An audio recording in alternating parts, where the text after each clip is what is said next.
En Zona Libre, a través de la 89.5 Radio Municipal de General Rodríguez, abrimos un espacio para analizar uno de los escenarios más complejos y sensibles del mundo actual, el conflicto en Medio Oriente, el crecimiento del antisemitismo y el impacto de la guerra en lo que es la política internacional. Para eso vamos a conversar con Natalio Steiner, periodista argentino radicado en Israel, analista político y director del portal Comunidades Plus, un medio especializado en lo que es la realidad de Israel, el mundo judío y la geopolítica de Medio Oriente. ¿Qué tal, Natalio? Te saluda Fernando Aguinaga desde lo que es Radio Municipal General Rodríguez a través de la 89.5 FM Radio de Buenos Aires, Argentina. Hola Fernando, ¿qué tal? ¿Cómo estás vos? Bien, Natalio, muchísimas gracias por contestar, sabiendo los momentos que se están viviendo allá en Israel. Y desde tu mirada,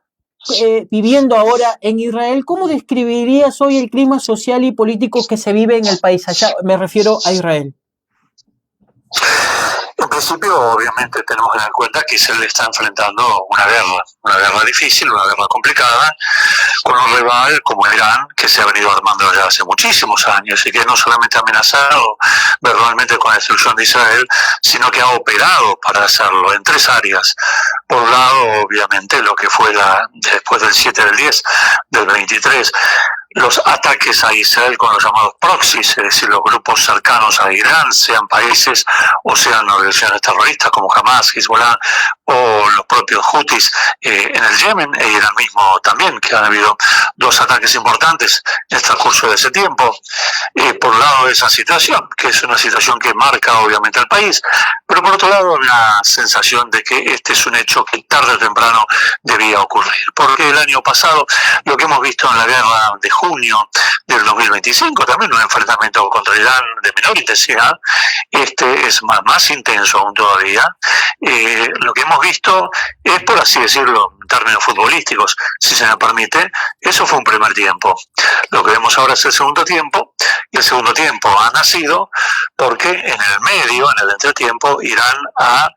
obviamente incumplido con las normas mínimas elementales, ha seguido enriqueciendo uranio con fines claramente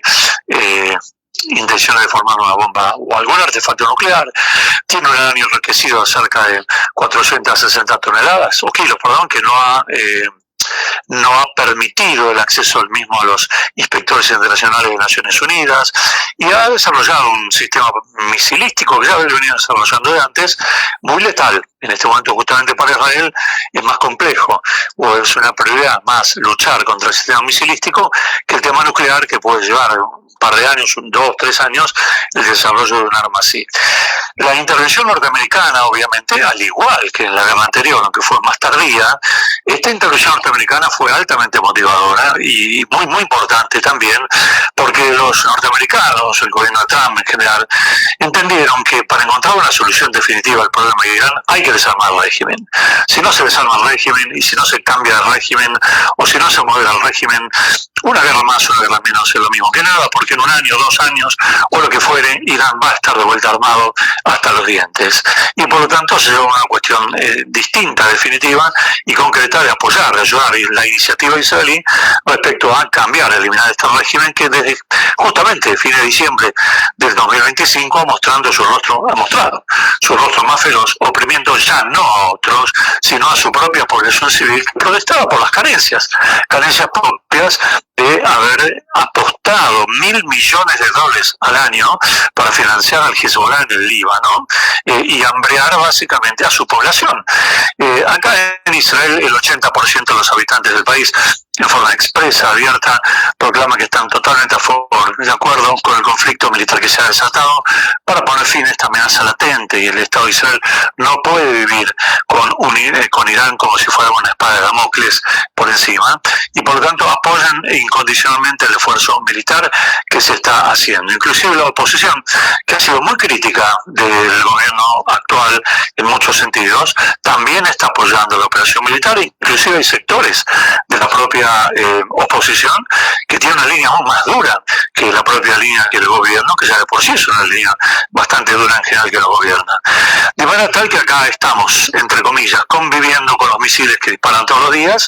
y naturalmente también preocupados esencialmente por volver el rumbo de este conflicto, pero también preocupados porque Hezbollah, como socio de Irán, ha decidido cometer el error más grave de su propia formación, que es intervenir en este conflicto y darle a Israel la posibilidad de terminar lo que justamente no se pudo terminar con el famoso tema de los Vipers y la eliminación del líder general de Irán, de Hezbollah, Nasrallah, y todo lo que acompañó en aquel momento la lucha contra este grupo extremista que durante 16 meses estuvo tratando de reforzar nuevamente sus posiciones sin tener una actitud belicista hacia Israel, pero que ahora evidentemente fue convencido por Teherán para sumarse al conflicto y aliviar el frente o la presión israelí contra Irán, tratando de dividir las fuerzas israelíes. Natalio, ahí me das pie para hacerte una pregunta importante. ¿Cómo impactó en la sociedad israelí el ataque del 7 de octubre y todo lo que vino después? Bueno, fue durísimo. El impacto general, en primer lugar, de la sociedad israelí del 7 del 10, donde una agrupación terrorista islamista, por distintas situaciones, entre ellas fallas graves, muy graves, de la inteligencia israelí, de los sistemas de seguridad israelíes, logró llevar adelante una masacre tremenda, la muerte de 1.250 personas en condiciones terribles, todo el fenómeno del secuestro, todo el trauma enorme que implicó dentro de la sociedad israelí luchar por qué precio debía pagarse para liberar a estos terroristas que se han incorporado, muchos de ellos, a la vida terrorista en Gaza, en Líbano o en otros lugares también. Evidentemente ese episodio y ese conflicto fue parte de una estrategia iraní muy clara, una estrategia de asfixia al Estado de Israel a través de lo que llamó la guerra de 7 frentes diferentes, atacando a Israel simultáneamente y con los cuales Israel fue desarmando uno tras otro. En el caso de Siria, justamente por haber caído Hezbollah, cayó el gobierno afín a Irán, que era el gobierno de Bashar al-Assad, y por lo tanto se diluyó el frente sirio, aunque Israel mantiene la alerta por el tipo de gobierno que ha llegado al país también, que también es de una índole extremista, en este caso sunita y no chiita como la que maneja Irán. Por eso digo que Irán armó ese conflicto, obviamente jamás le dio el visto bueno a esta operación, la lanzó antes de tiempo y eso generó que obviamente no coordinaran un ataque, vuelvo a repetir, coordinado contra el Estado de Israel, que hubiera podido tener resultados aún más difíciles, más complicados para Israel. Pero digamos que Israel pudo recuperarse en gran parte, quedan heridas difíciles de superar. Hace falta una comisión investigadora también para analizar los hechos y para que no se vuelvan a repetir y modificar y ver qué es lo que pasó con servicios de inteligencia, que en esta oportunidad nos sorprenden o no nos sorprenden, porque era habitual, realmente trabajando de una forma espectacular, trabajando y teniendo una información impresionante sobre el poder militar iraní, sobre su reconstrucción, apoyado y trayendo un trabajo excepcional vinculado a Estados Unidos. Es decir, que tenemos que ver justamente esa situación, pero habrá que dejar pasar, terminar esta guerra, ver cómo termina el conflicto, que lo deseable sería que pueda caer el gobierno iraní actual y llegar al poder un ente mucho más moderado, mucho más democrático, que podría llegar a cambiar todo el esquema del Medio Oriente. Y ese es un tema realmente aparte. Precisamente una de las preguntas que se me vienen a la mente es, ¿existe hoy un consenso dentro de lo que es Israel sobre continuar, de cómo continuar con la guerra? Específicamente en este momento te pregunto sobre lo que es Hamas, porque Hamas sigue tomando cierta preponderancia en los ataques en determinadas zonas de Israel. ¿Existe un consenso dentro de lo que es la sociedad israelí de cómo continuar esta guerra contra Hamas? No existe un consenso pleno. Israel es un país que tiene un 20% de población que es palestina, que es árabe palestina y que son ciudadanos plenos del Estado de Israel con todos los derechos. Ellos tienen una visión, o la mayoría de ellos, tienen una visión muy diferente acerca de cuál debe ser el futuro del Hamas. Para Israel la cuestión es bastante clara. En general, solo lo que hay diferencias entre las diversas agrupaciones políticas israelíes y de la oposición es en el cuándo y en el cómo. Todos coinciden que Hamas debe dejar de ser un ente que domine lo poco poco que queda de la Franja de Gaza. Todos coinciden que la Franja de Gaza no puede ser de ninguna manera un refugio político, militar, nuevamente para el Hamas islámico, ni para expandir la visión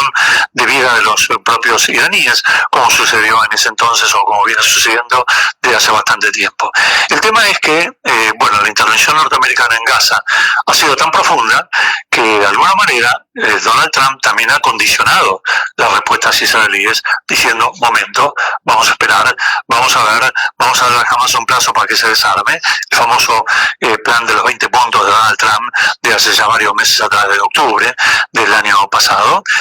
pero el Hamas no se ha desarmado, y de manera tal que no hay hasta ahora ninguna fuerza militar ajena o extraña que quiera asumir ese rol de desarmar el Hamas para avanzar a la reconstrucción de la Franja de Gaza y su gobernabilidad a través de un ente mixto palestino internacional, algo que se está hablando y buscando algún tipo de respuesta. Pero mientras el Hamas no se desarme, no deje las armas, aunque sea en un plano de etapas concretas, primero las armas pesadas, luego las armas livianas, luego revisión de los túneles, si no hay una salida de ese tipo, evidentemente Israel en 80 días más, 90 días más, cuando termine esta situación, este conflicto con Irán, Israel va a intervenir directamente, ya tiene el visto bueno de Estados Unidos, para eliminar la amenaza del Hamas, por lo menos en la Franja de Gaza.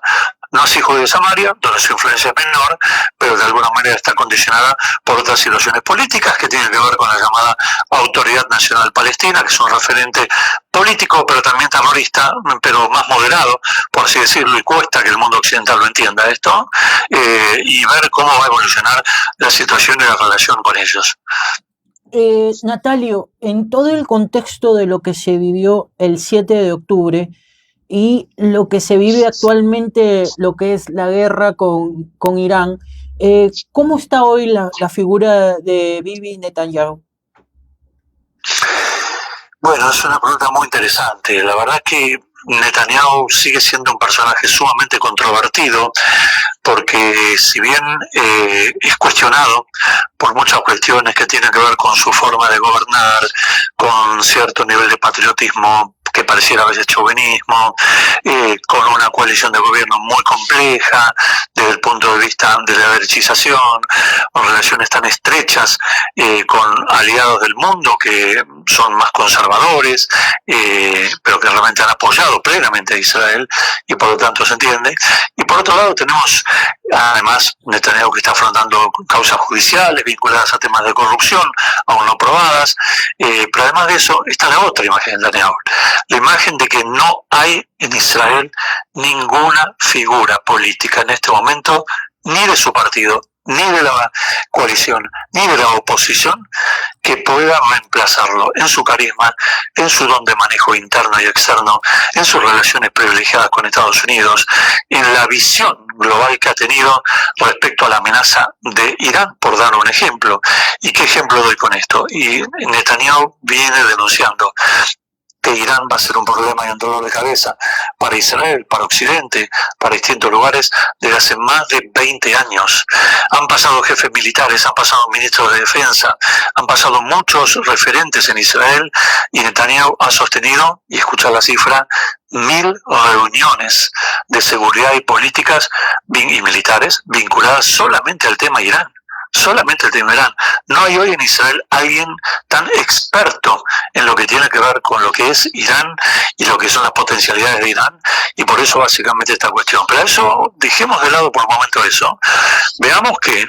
Netanyahu ha conducido un gobierno que desde el 7 del 10, con todos los errores que se pueden achacar al gobierno, ha eliminado a los principales referentes terroristas de la región, que eran una amenaza para Israel y en muchos casos para el mundo entero también, o otros sectores minoritarios en Medio Oriente. Solamente dar algunos ejemplos que ahora me vienen a la memoria, que son las figuras políticas o militantes más importantes de los sectores terroristas. En la Franja de Gaza podemos hablar de dos figuras centrales: Mohamed Dev, que fue el líder del brazo armado del Hamas, y por otro lado Yahya Sinwar, que fue el líder principal del Hamas también en la Franja de Gaza, y su hermano, también que lo reemplazó en el cargo también. Cito 3 de una veintena o más de líderes terroristas del Hamas que han perecido en la Franja de Gaza. Si vamos a el Líbano, vamos a ver claramente también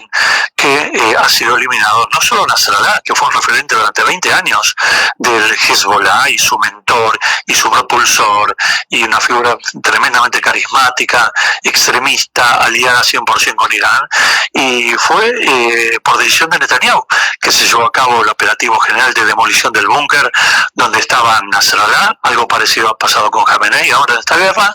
y todo el operativo de los llamados Vipers, que también destruyó el poder de la comandancia del Hezbollah, dejándola virtualmente huérfano. El comandante general de Hezbollah ha sido eliminado, el comandante general de la inteligencia de Hezbollah ha sido eliminado, de la Marina el Hezbollah ha sido eliminado, y otros referentes secundarios más. Si seguimos avanzando, básicamente por la región, recordemos el caso en Irán, ya hace más de un año atrás, de la eliminación de un referente político y terrorista muy importante, que es que era, bueno, me estoy olvidando el nombre porque hay tantos nombres, pues ya me voy a acordar enseguida el nombre. En este momento yo lo que veo, y perdóname por interrumpirte, veo una Sí. o sea, Israel afrontando una guerra tanto externa, interna, por algunos, digamos, actores internos que a veces quieren descomprimir este contexto, y externa, en cuanto a lo que también está el crecimiento del antisemitismo, ¿no? Unido a esa información tergiversada que viene en América Latina por parte de algunos sectores políticos, ¿no? De tratar de decir no, jamás, como que hoy cuando venía acá rumbo a la radio, escuchaba a una periodista que la verdad me dio asco escuchar determinada información tergiversada, tratando de pintar a Irán como si fuera la ovejita buena del rebaño, y a Israel como si fuera, digamos, por así hablando en términos cristianos, ¿no? El diablo, para que nos puedan entender. Entonces,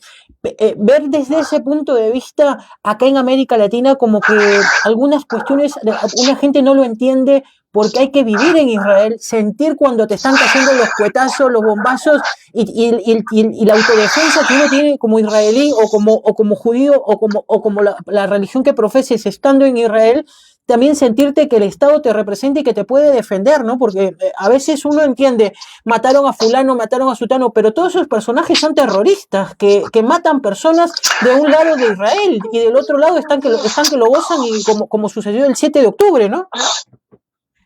Sí, mira, paso a explicarte, cito solamente dos referentes terroristas más vitales, que recordé el nombre de Ismael Haniyeh, uno de los líderes máximos del Hamas islámico también, y obviamente el último, Ali Khamenei, el líder supremo, máximo, la cabeza central de todo el terrorismo pro-iraní en el mundo y articulador de los principales atentados, entre ellos, ya que me estás hablando de Impatria, de la Argentina, del atentado contra la Embajada de Israel y contra la AMIA. Ha sido uno de los promotores centrales junto con su gabinete. Pero dejando por un momento de lado ese tema y lo que vos realmente manifestás, que es sumamente importante. Hay en general dos situaciones que se dan en el mundo. Una situación es la situación de incomprensión absoluta hacia las necesidades de seguridad de Israel por parte de gente que tiene buena fe, que tiene y dice, bueno, Estados Unidos, Israel, armados, juntos, principales potencias del Medio Oriente, del mundo, que están luchando con un país como Irán, que está arrasado, pero no conocen los datos, no conocen los hechos, hablan básicamente porque hoy en día pareciera que con un tuit alcanza para entender un conflicto. Solamente para 2-3 referencias importantes. Israel tiene 10 millones de habitantes, Irán tiene 92 millones de habitantes, Israel tiene una superficie de 26.500 kilómetros cuadrados, Irán tiene 75 veces esa superficie. Israel no tiene petróleo, tiene gas en condiciones más reducidas. Irán es el cuarto o quinto productor mundial de petróleo, aún así en la situación bélica que estamos viviendo también. De manera tal que no comprende la magnitud de que Irán ha querido ser y quiere ser una potencia regional, que inclusive es rechazada por algunos países árabes también que Irán ha atacado. Pero hay una lectura ahí más profunda del otro lado. Del lado los antisemitas, los antisionistas, los que confunden básicamente los términos. ¿Por qué? porque ahí encontramos, además del antisemitismo natural y tradicional, y además del antisemitismo islámico, también que busca la sumisión del judío, etcétera, etcétera, y la destrucción de Israel, encontramos otro factor. Y el otro factor que encontramos es en las izquierdas falsamente progresistas, mal llamadas progresistas, que progresistas no tienen absolutamente nada, que ven este tipo de conflictos o de alianzas Israel-Estados Unidos como un dominio imperial norteamericano parecido a lo que fue posteriormente la Guerra Fría contra la Unión Soviética y el derrumbe de la Unión Soviética con posterioridad. Cualquier batalla, cualquier pelea, cualquier lucha, cualquier cuestión que hay en Medio Oriente o en la zona, si están Israel y Estados Unidos unidos de un lado, seguro es una expresión de la manifestación imperial, del imperialismo sionista norteamericano, la siniestralización del término sionista, que la deforman, que la desconocen, que mienten descaradamente y en redes sociales obviamente más que peligroso, y la muy mala formación en general del periodismo de muchos periodistas que cubren aspectos internacionales. Para entender lo que pasa en Medio Oriente hay que pensar como se piensa en Medio Oriente. Aquí no gana las guerras, y las batallas quien se doblega en un falso acuerdo de paz, sino que aquí gana la guerra o la batalla por su existencia. El conflicto con Israel es el único en el mundo en el cual un país lucha por su existencia agredida.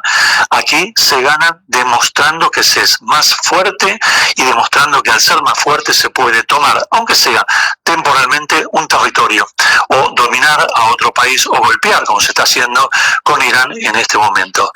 Con aquellas personas, las primeras a las cuales no entienden, no comprenden, no conocen, no ven la amenaza islamista extrema en todo el mundo, incluyendo a los cristianos también, que son víctimas en distintos países islamistas de las posiciones tan extremas que tienen justamente estos grupos maometanos extremistas.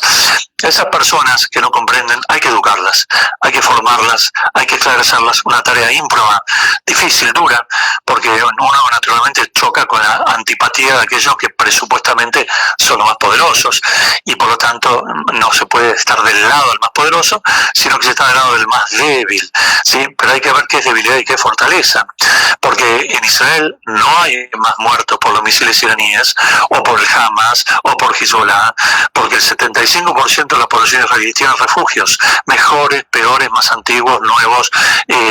ultra nuevos o lo que fuere, o refugios públicos, pero tiene un lugar donde esconderse, tiene un lugar o una defensa civil que lo lleva a acatar las ordenanzas, que lleva a generar un escenario de preparación para la guerra. Nada de eso existió entre el Hamas en la guerra del 7 del 10 en adelante, nada de eso existió en el Líbano con Hezbollah, nada de esto existe con Irán para la protección de sus propios civiles. Salen a la guerra, salen al enfrentamiento, salen a la batalla, disparan misiles, creen que nada les va a pasar o consideran que nada les va a pasar o poco les puede pasar y les importa muy poco lo que pase con sus propias poblaciones civiles, porque son pasto para las fieras, esencialmente. Y esto especialmente se da en el extremismo islamista chiita, repito, no sunita solo en el caso del ISIS, chiita, que es el que lleva hoy por delante la intención de borrar al Estado de Israel con poder nuclear, con poder armamentístico, balístico, con misiles de largo alcance y con explosivos de hasta 1 tonelada, con acciones terroristas en el mundo y, como dije antes, con los proxies que Israel está golpeando uno tras otro hasta llevar a su propia caída. Ahora yo te llevo a un plano de lo que está creciendo en el mundo, este término antisemitismo, este término que es duro hablarlo para aquellos que profesan la religión judía o que profesamos la religión judía y que se vive intensamente, especialmente en países de Europa. En muchos países se habla de un crecimiento del antisemitismo. ¿Vos crees o cómo se percibe desde Israel este crecimiento del antisemitismo? Desde el 7 del 10, desde que fue la masacre que el Hamas llevó a cabo adelante, hemos visto en el mundo un crecimiento desaforado del antisemitismo. Yo diría que lo que hemos visto es un brote de algo que ya estaba plantado y que evidentemente las condiciones políticas, militares, estratégicas permitieron germinar. Desde el 7 del 10 hasta el 12 o 15, hasta el 27 del mismo mes, que Israel invadió la franja de Gaza para terminar con el Hamas islámico, en el mundo hubo una cierta comprensión acerca de que el Hamas se extralimitó, acerca del Hamas como movimiento de liberación, pero no es tan terrorista como dicen, porque la causa palestina no está resuelta, no hay Estado palestino, etcétera, etcétera. Entonces hubo una cierta sensación de decir el Hamas fue un grupo extremista, pero la magnitud de la respuesta israelí fue desaforada, fue exagerada, etcétera, etcétera. Israel no se podía permitir, ni puede permitirse, que su población sea puesta en riesgo nuevamente. Y por eso desde el 7 del 10 o un poco más hubo un cambio de estrategia muy importante. Israel pasa a la ofensiva y no se queda a la defensiva como fueron los últimos 20, 22 años, esperando ser agredido o esperando ser básicamente disuadido o neutralizado. Israel tomó la ofensiva. En Siria ocupó un poco más de los altos del Golán para prevenir que entren los grupos sirios afines al actual gobierno, que es un gobierno que se formó en la historia del ISIS y de Al-Qaeda. Esto está dicho por ellos mismos, no lo digo yo, basta mirar el mapa geopolítico, basta escuchar las expresiones de ellos también. Evidentemente no solo tiene que ver con esto, tiene que ver también con el hecho que desde antes del estallido del actual conflicto con Hezbollah, Israel retuvo dentro del territorio leonés 5 posiciones militares importantes para proteger del lado de la frontera israelí justamente a las aldeas que habían sido evacuadas. Ahora en este conflicto Israel no permitió la evacuación de las aldeas porque la evacuación de las aldeas del norte fue un triunfo político para el Hezbollah. Los incentivó a seguir atacando pensando que se puede echar a los judíos o a los israelíes de sus tierras o de donde fuere. Por lo tanto, Israel ejerce lo que es una dominación táctica del terreno con fines plenamente estratégicos, no con ambiciones territoriales, ni de engrandecerse, ni de ser un megaestado, ni de tener más kilómetros cuadrados, sino simplemente tratar de establecer una condición defensiva desde el territorio ajeno. Y esto es lo que se está tratando de lograr esencialmente en distintos lugares. En algunos casos se logra, en algunos otros casos no se logra. Naturalmente, que esto despertó, como dije antes, la simpatía de distintos grupos y podemos decir que en el mundo se ha formado, o hubo, o nació en ese entonces, una alianza extraña de 3 antisemitismos diferentes. Como dije antes, el antisemitismo progresista, aquel que ve en el Estado de Israel un agente imperial norteamericano, el antisemitismo islamista, aquel que considera que el Estado de Israel es usurpador de territorios que son sagrados para el Islam, porque alguna vez las huestes mahometanas lo ocuparon, y el antisemitismo tradicional, el antisemitismo que provenía de grupos ultracatólicos que están aún en Estados Unidos, que están en Inglaterra, en Italia, en distintos lugares, en Holanda, y que evidentemente tienen las raíces de la vieja acusación de la demonización del judío. El judío como diablo, el judío como envenenador de pozos, el judío como casa de brujas, el judío el que hace para la fiesta de Pesaj matzá, el panásimo con sangre de un chico cristiano. Todos esos mitos medievales cambiaron, se modificaron. Ahora recae todo sobre el Estado de Israel, que es el judío de los judíos, y por lo tanto era natural, casi por así decirlo, lamentablemente, que las comunidades judías del mundo sufrieran impactos terroristas y antisemitas violentos y terribles como no se han visto desde la Segunda Guerra Mundial. No se han visto. No me refiero por la magnitud de asesinatos de judíos, que fue menor, aunque hubo atentados terroristas que sí causaron la muerte de judíos, sino que me refiero, vemos las formas más extrañas posibles. Vemos que un judío no puede utilizar por la calle o caminar con algún símbolo de su propia identidad, sea una kippah en la cabeza, sea una estrella de David colgando. Vemos que los negocios que sirven a los judíos, sean porque sus dueños son judíos o porque son negocios que venden productos judaicos, kasher, la comida tradicional judía, u otros negocios de productos judaicos, son siniestralizados en diversos lugares del mundo, estoy hablando, ¿no? En algunos lugares con más matices, en otros menos. Vemos con mucha preocupación cómo en la Argentina, señores, no puedo decirlo señor, pero debería decirlo porque no tengo otra alternativa, como Luis de Lía, hacen una pontificación del terrorismo iraní, un hombre que está acusado de haber conformado el memorándum de entendimiento que se llamó un vergonzoso entendimiento entre Argentina e Irán, y para tratar de disculpar los atentados terroristas iraníes y tratar de lograr que la Argentina no fuera blanco posterior de los ataques terroristas, esa supuestamente la intención. Vemos también en las universidades norteamericanas. Quizá fue el primer lugar donde notamos la propia influencia catarí, un Estado que financia el hecho de desatar visiones anti-israelíes, antisionistas y antisemitas en distintos campus universitarios. Hemos visto la lucha para que se revierta esa situación, que no ha sido revertida del todo. Es decir, que vemos acá una unión básicamente de tres líneas ideológicas que de por sí tendrían muchas cosas en contra y que no podrían jamás congeniar, pero han encontrado entre los judíos y los israelíes la posibilidad de encontrar esa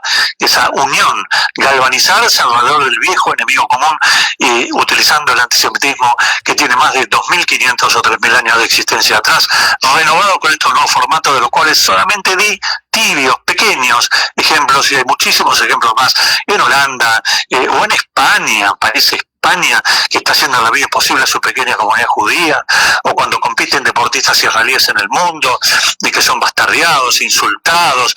vulnerando las esferas del mundo del deporte y la coexistencia a través del deporte. ¿Cuántos ejemplos más hay de deformación de la historia, de la utilización de términos incorrectos contra los judíos, de la tergiversación del problema palestino, poniendo como si un Estado palestino hubiera existido en alguna oportunidad? Un desconocimiento total, una suma de ignorancia con prejuicio que realmente es grave, y que Israel no ha luchado bien contra ese fenómeno por distintos motivos que cabría analizar. Natalio, hoy cuando venía escuchaba una entrevistadora, que después te voy a pasar para que analices más o menos, se llamaba Natalia López Foresi, que conduce en Radio 10. Hablaba de que varios, un personaje medio rosa, que raza ya rosa, digamos, lo normal, por así decirlo, y me hago cargo de lo que estoy diciendo. Llamaba o pasaba información de determinados, digamos, dirigentes de allá de Irán que habían llamado a lo que era la yihad, a hacer la yihad. Estamos hablando, y pasaban ese tipo de información que rozaba ya casi la asquerosidad, y lo digo en ese término, porque si escuchabas el programa hoy en la mañana que lo escuchaba, la verdad que el estómago se me revolvía por la cantidad de estupideces que hablaba esa supuestamente conductora de encima de una radio importante, te digo, de acá de la República Argentina. Entonces ahí se me viene a la mente, y Israel hoy es una de las únicas democracias plenas en Medio Oriente, pero al mismo tiempo está enfrentando fuertes críticas internacionales por la guerra con lo que es Gaza y con todos los digamos, movimientos terroristas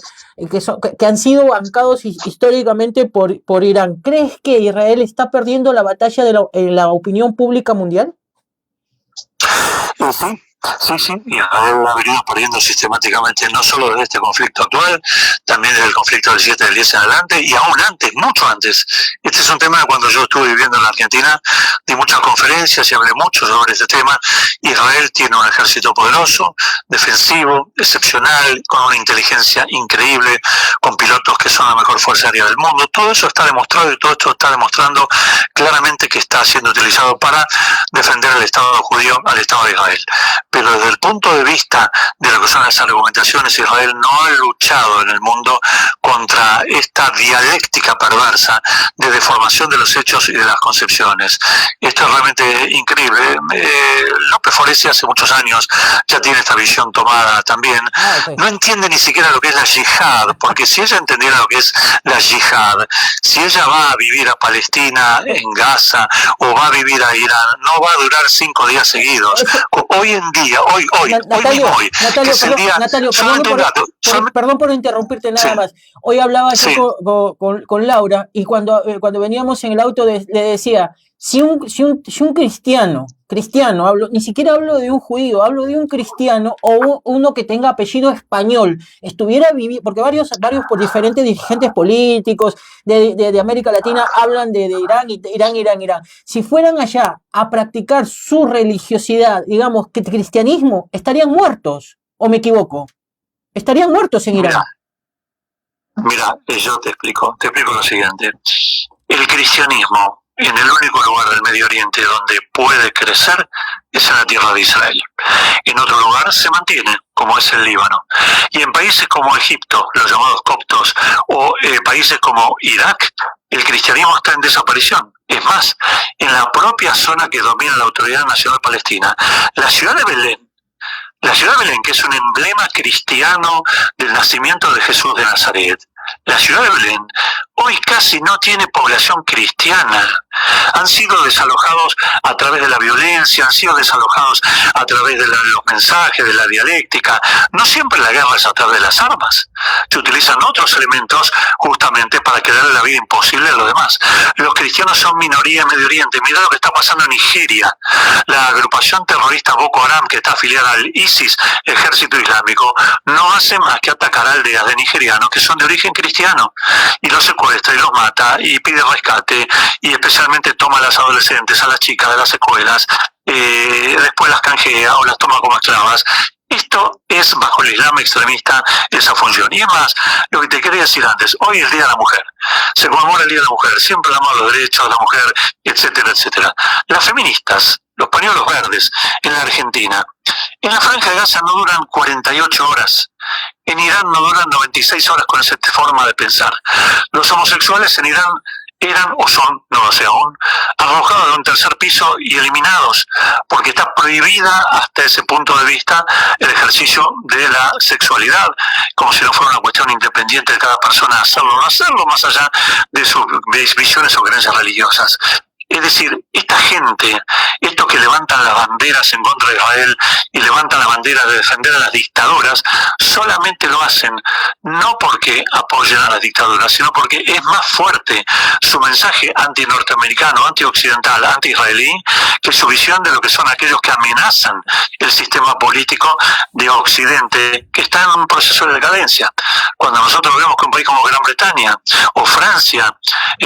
vacilan constantemente en ofrecer sus fuerzas para luchar contra esto que se está expandiendo primero en Medio Oriente y después por el resto del mundo, uno no deja más que preocuparse, porque ante Hitler no han vacilado y han tenido que luchar con todas sus fuerzas. Les cuesta entender que Irán es un Hitler islamista, no Irán la población común. Me refiero a la conducción política y religiosa que domina Irán y que ha expandido el veneno del extremismo islámico chiita, por un lado, y el extremismo islámico sunita, por otros actores como el ISIS, en Afganistán, en Pakistán, en parte de África, en Siria, en Irak todavía también, donde tienen fuerte presencia a pesar de tantos años que se ha luchado contra ellos.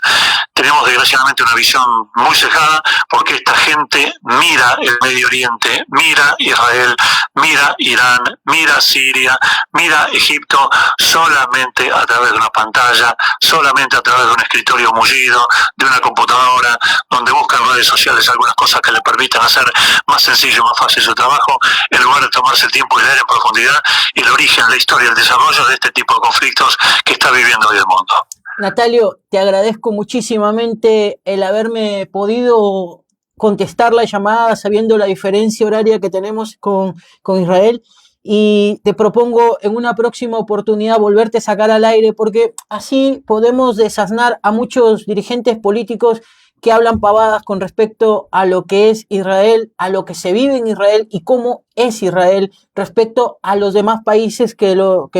circundan,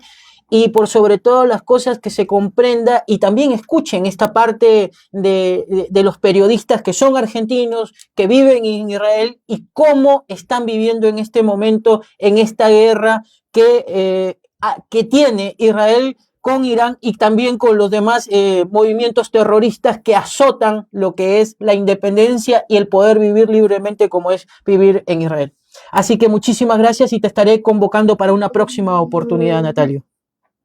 Gracias, Fernando, y quedo un instante en privado con tu equipo porque quiero hacerles una pregunta nada más. Eso es todo, Fernando. Gracias por la oportunidad. Listo, Natalio, muchísimas gracias. Ahí te paso con la productora. Estuvimos hablando con Natalio Steiner, el cual nos estuvo comentando sobre lo que se vive actualmente en Israel y por sobre todas las cosas como algunos periodistas, porque algunos comunicadores sociales de radios importantes que tergiversan lo que es la realidad de lo que es y de cómo se vive actualmente en aquel país llamado Israel, que defiende aquellos pobladores, aquellos israelíes, aquellos judíos, aquellos cristianos, aquellos drusos o aquella persona que ha elegido poder vivir en aquel país y que lamentablemente muchísimos movimientos terroristas azotan muchas veces a mansalva o digamos o por traición por la espalda, tratando de matar a aquellos judíos, aquellos israelíes o aquellos que no profesen la ideología política o la ideología religiosa de aquellos países que están en contra de lo que es el Estado de Israel. Así que vamos a una pausa y volvemos con el programa Zona Libre.